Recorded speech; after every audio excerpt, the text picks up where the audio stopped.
Assalamualaikum warahmatullahi wabarakatuh. Hai teman-teman semua, selamat datang di channel Riza Fatma. Kali ini kita akan belajar tentang kisah Nabi Sulaiman alaihi salam. Namun sebelum itu jangan lupa klik like and subscribe yang ada di bawah ini ya.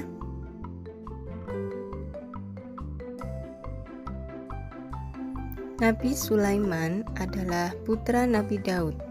Setelah ayahnya wafat, Nabi Sulaiman menggantikan sang ayah menjadi raja. Sebagai seorang raja, tentunya dia memiliki pasukan. Pasukan itu terdiri atas manusia, hewan, dan bangsa jin. Wah, kok bisa ya? Ya, karena Nabi Sulaiman mengerti bahasa binatang serta bisa memerintah angin dan jin. Suatu hari, Nabi Sulaiman dan pasukan berkudanya sedang bepergian. Tiba-tiba, dia memerintahkan bala tentaranya berhenti. Kemudian, Nabi Sulaiman turun dari kudanya dan berjongkok di suatu tempat. Ternyata, di sana ada seekor semut yang sedang meminta teman-temannya untuk berlindung di lubang. Pasukan semut itu berlindung karena takut terinjak bala tentara Nabi Sulaiman. Akhirnya, Nabi Sulaiman pun mempersilahkan pasukan semut itu lewat. Burung hudhud. Suatu hari, Nabi Sulaiman mengumpulkan pasukan burung. Burung hudhud datang terlambat. Dia memberitahu Nabi Sulaiman tentang sebuah kerajaan yang diperintah seorang ratu. Rakyat di sana menyembah matahari. Kemudian, Nabi Sulaiman memerintahkan burung hudhud itu untuk menyampaikan surat kepada sang ratu. Pemimpin kerajaan itu bernama Ratu Bilqis. Setelah menerima surat, dia memerintahkan utusannya untuk membawakan hadiah kepada Nabi Sulaiman. Namun, hadiah itu ditolak dan dikembalikan.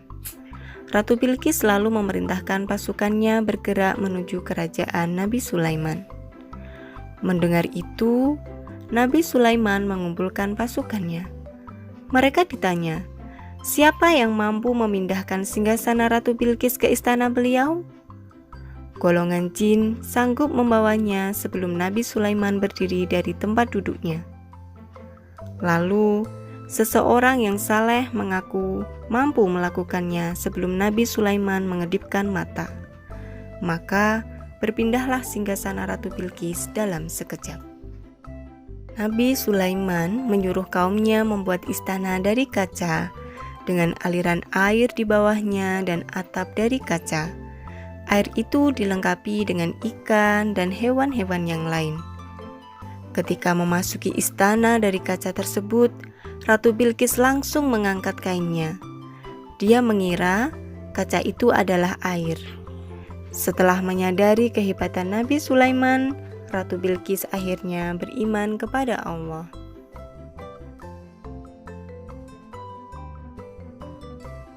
Pada suatu hari di masa tuanya, Nabi Sulaiman sedang mengawasi para jin bekerja.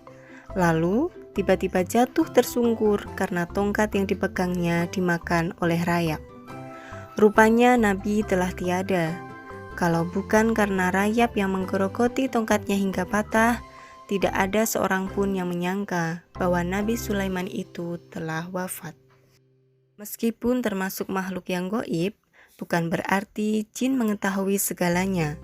Mereka bahkan tidak tahu kapan Nabi Sulaiman meninggal dunia, hingga Allah memerintahkan rayap untuk menggerogoti tongkat sang nabi. Nabi Sulaiman pun roboh karena tongkatnya habis dimakan oleh rayap. Saat itulah rakyatnya menyadari bahwa raja mereka telah wafat.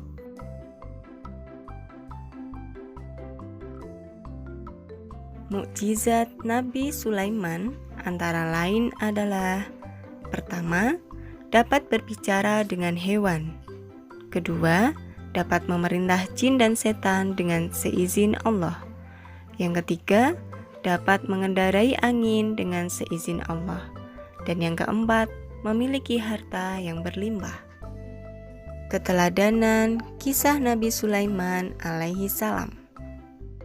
Yang pertama, Nabi Sulaiman adalah pemimpin yang amanah, adil, dan bijaksana.